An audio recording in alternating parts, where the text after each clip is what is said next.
Welcome to the base of the volcano here in Tenerife. My name is Andreas. I'm here with my good friends from iFootage. Today we're going to explore panorama shooting with the X2 Mini. Let's start by setting up our tripod like this. Next we need the X2 Mini on top of here, but first you make sure your tripod is level.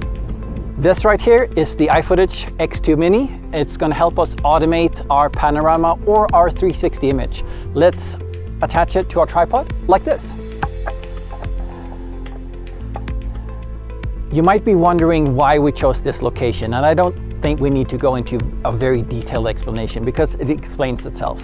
But there is a technical reason why we chose this, and it's the contrast range between a very backlit and dark mountain and the very bright clouds below. Let's attach our camera. So this is the Sony A7R. It will give us a lot of resolution, but one thing worth mentioning is focal width. The longer the lens you have, the more detail in the shot you will get. So let's attach our camera.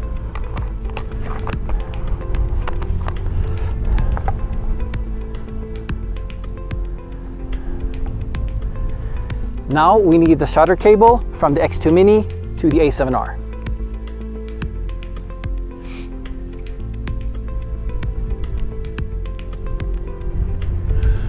So with my shutter cable attached, I need to start thinking about camera settings. I'm going to be at 250th of a second at f8 and ISO 100 for the cleanest possible image.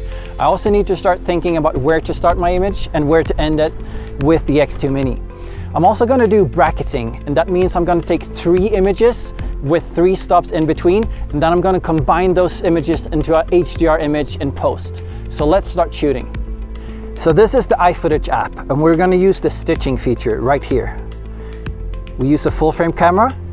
We want 16:9 and 85 millimeters and a 2-second interval between our shots. You have the option of doing a 360 panorama or to stitch an image in a grid, and that's what we want to do. In here we have a joypad, we have an in and out point, and we have a play button to actually record our move. So now I need to set my in and out points, and it's very important to note that your software can actually stitch pure sky, so you need to avoid anything without any references. So I'll start by going to my top left to set my in point, and then I go to my bottom right to set my out point. Right here, and then I just press play to record my move.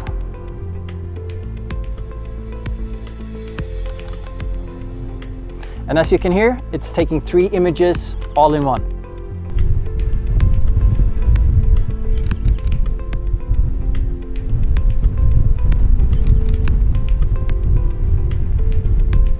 So now with everything set up, we want to wait for the magic hour or the magic moment. I want really warm light to hit my scene. So I'm just going to wait for the sun to set a little bit more behind the mountain, and then I'm going to do my shot.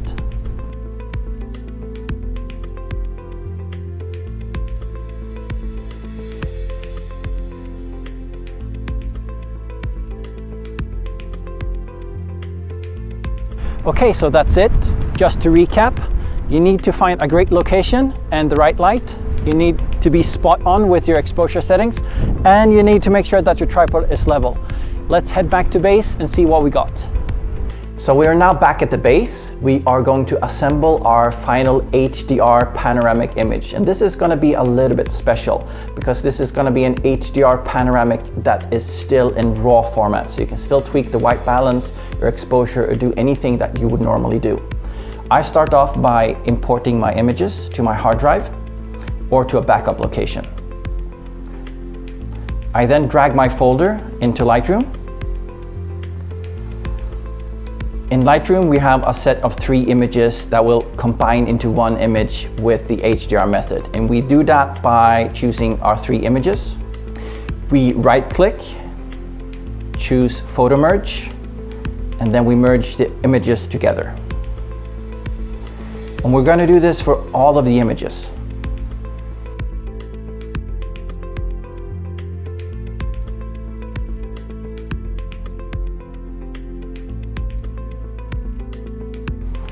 And now when we are done with the photo merge and the HDR processing, We choose all of the processed images and we right click. We choose photo merge again, but this time we go panoramic and press merge. And this is our final image.